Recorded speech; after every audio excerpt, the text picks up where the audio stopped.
예, 이게 왜 대화 내용이 좀 임팩트가 있었냐면요. 내용도 내용이지만 네. 그 은밀함이 있는 거예요. 은밀함. 예, 예. 그러니까 이화영 부지사가 뭔가 본인이 좀 마음에 꺼리끼거나 걸렸지 않았으면 하는 거는 변호사한테도 목소리를 낮춰서 소곤소곤 얘기하고 그런 그러니까. 비언어적 뉘앙스도 네. 고려 대상에 들어가는 당연히 그렇죠. 신빙성이 있어. 수사 실무에서 그런 은밀한 네. 목소리도 네. 은밀한 모습이란 건 감추려고 한다는 건데 네. 예, 범죄는 감추려고 하는 그 부분을 찾아내는 게 수사거든요. 그러니까 그 부분을 당연히 목소리를 낮춰서 네. 숨기려고 했던 부분에 수사력이 집중될 것이다. 저는 그렇게 보는 거고요. 이게 궁극적으로는 그 대북 송금 사건에도 엄청난 영향이 있습니다. 왜냐하면 대북 송금 사건에서 이재명 대표의 항변은 뭐냐면 나는 쌍방울을 통해서 이화영 부지사가 쌍방울을 통해서 돈을 북한에 보내는 걸 난 꿈에도 몰랐다. 아예 들어본 적이 없다라는 입장이거든요. 네. 쌍방울이 쪼개기 후원한 거를 이재명 대표가 만약에 알았다는 게 규명이 됐다. 네. 혹은 이재명 대표의 정치 조직인 광장, 민주평화광장에 자금을 댔다는 것이 쌍방울에 자금됐다는 게 규명이 됐다. 네.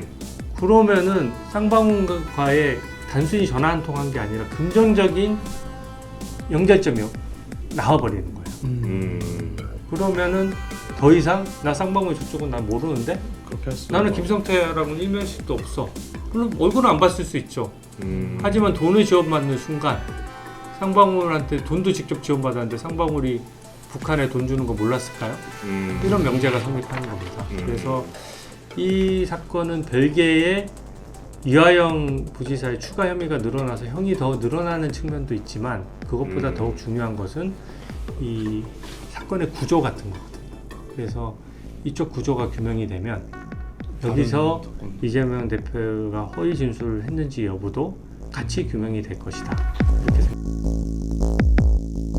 그러니까 지금까지 설명하셨던 혐의들이 네.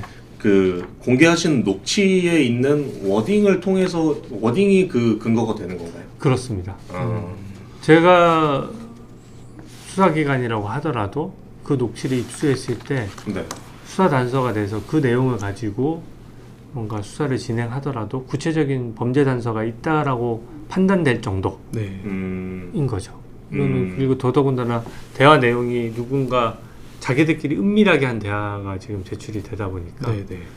좀 신빙성이 높다 그럴까요? 그 대화 혹시 직접 들어보셨는지 모르겠는데 저도 예, 이게 왜 대화 내용이 좀 임팩트가 있었냐면요. 내용도 내용이지만 네. 그 은밀함이 있는 거예요. 은밀함. 예, 예. 그러니까 이화영 부지사가 뭔가 본인이 좀 마음에 꺼리끼거나 걸렸지 않았으면 하는 거는 변호사한테도 목소리를 낮춰서 소곤소곤 얘기하고 그런 그러니까. 비언어적 뉘앙스도 네. 고려 대상에 들어가는 당연히 그렇죠. 신빙성이 있어. 수사 실무에서 그런 은밀한 네. 목소리도. 네. 은밀한 모습이란 건 감추려고 한다는 건데 네. 예, 범죄는 감추려고 하는 그 부분을 찾아내는 게 수사거든요. 그러니까 그 부분은 당연히 목소리를 낮춰서 네. 숨기려고 했던 부분에 수사력이 집중될 것이다. 저는 그렇게 보는 거고요. 이 고발장 쓰실 때도 그런 부분도 같이 좀 녹여 들어간 거죠. 제가 그렇게까지는 안 했는데 제가 뭐 저기 법률자문위원인 변호사께서 써주셨어요. 근데 핵심 위주로 잘 짚으셨고 또 조금 여담이긴 하지만 이게 녹음 파일도 잘 들어보시면 김영태 변호사의 목소리는 크고 이화영 부지사의 목소리는 약간 울려요. 근데 그게 유튜브 해보시면 아시겠지만 마이크에 이렇게 좀 대면 잘 들리고요. 이게 멀리서 얘기하면 좀 울립니다 이렇게. 예, 그래서 그 얘기는 뭐냐면 김영태 변호사가 녹음기를 숨기고 갔다는 얘기예요. 자기는 숨기고 가고 상대방은 이화영 부지사는 앞에 있지 않습니까? 그러니까 저기 목소리는 이렇게 들어와서 여기다 녹음이 돼야 되니까 목소리가 울릴 수밖에 없는 것이고 그 얘기는 김영태 변호사가 몰래 녹음기를 숨겨가서 녹음을 했다는 걸 반증하는 거거든요. 그 부분도 법적으로 처벌 대상입니다. 몰래 구치소에 녹음기를 숨겨가서 녹음을 하는 행위 자체가 처벌 대상이에요.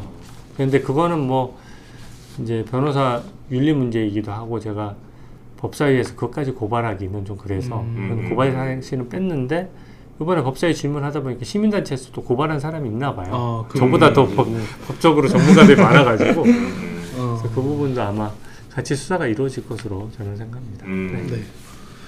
근데 이 녹취 출처, 네.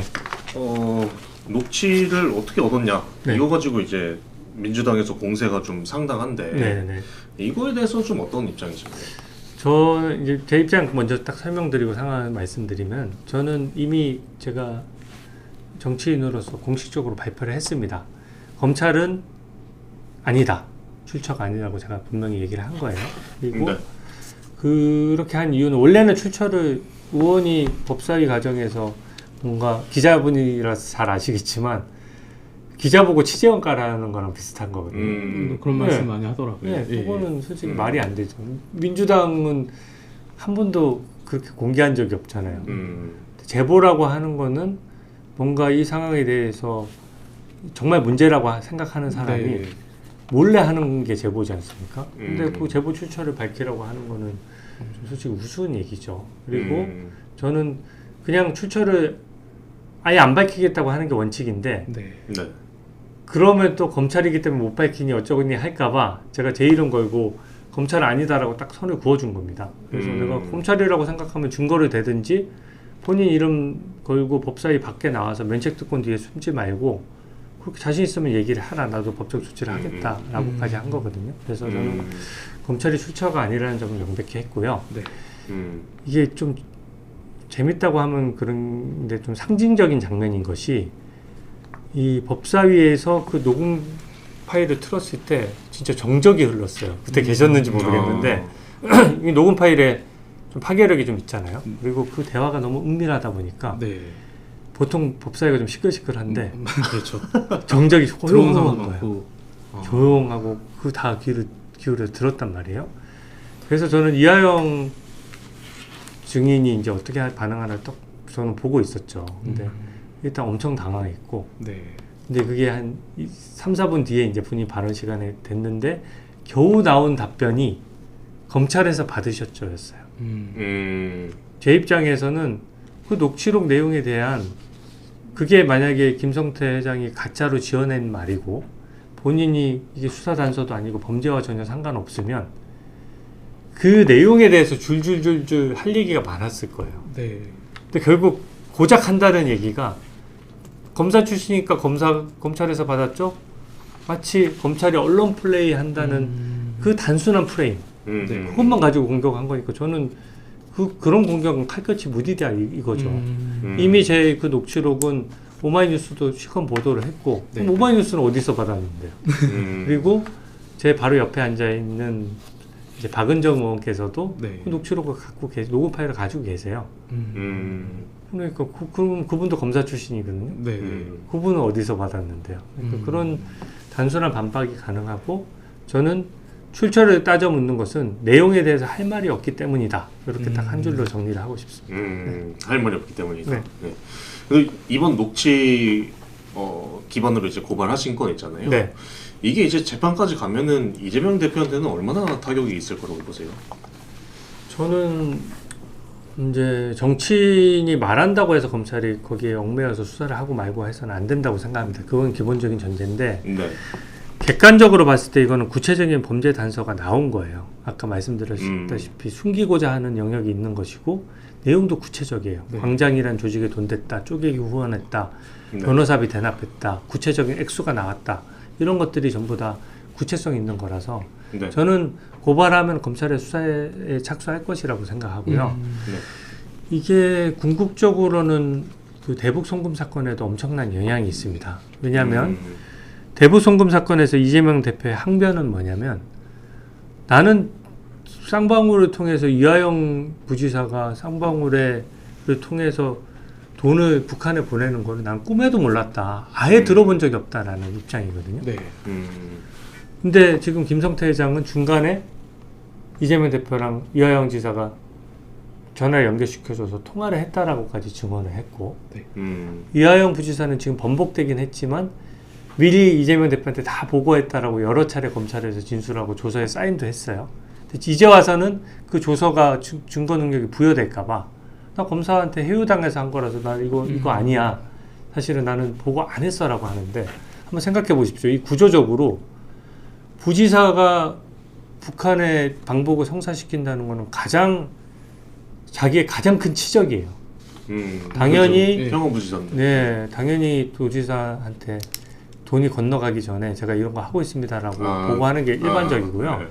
그리고 부지사의 재량 범위를 넘어섰어요. 방북하려면 얼마나 챙길 게 많습니까? 언제 방북해야 되냐? 방북하면 누구를 만나야 되냐? 만나서 뭘 의제로 할 거냐? 그리고 만나면은 의전은 그쪽에서 만났는데 예를 들어서 가가지고 북한 당에 무슨 국장 한 명 만나고 오면 이재명 대표 망하는 거거든요. 네. 본인 위상이 그만큼 정치적으로 떨어지는 거잖아요. 이왕 간 김에 김정은 정도는 만나고 와줘야 본인의 정치적 위상이 사는 거지 않습니까? 그게 다 북한은 공식적으로 그런 경우에 의전 비용을 요구합니다. 의전 비용이 게 별거 아니에요. 의전 비용이 들 게 뭐 있습니까? 차로 공항으로 가서 차 가져와서 김정은 만날 때까지 차로 그냥 에스코트 하면 되는 네. 건데 그 비용 들 게 뭐 있어요? 이게 북한의 체제와 관련돼 있는 건데 이 민주당에서 막 만나고 싶은 사람은 줄 서 있으니까 돈을 가져와야 만나주는 거예요. 그러니까 돈을 줘야 만나주니까 거기서도 딜을 하지 않습니까? 처음에는 의전 비용 500만 불로 요구하다가 좀 깎아서 300만 불로 한 거지 않습니까? 그래서 그 의전 비용 관련해서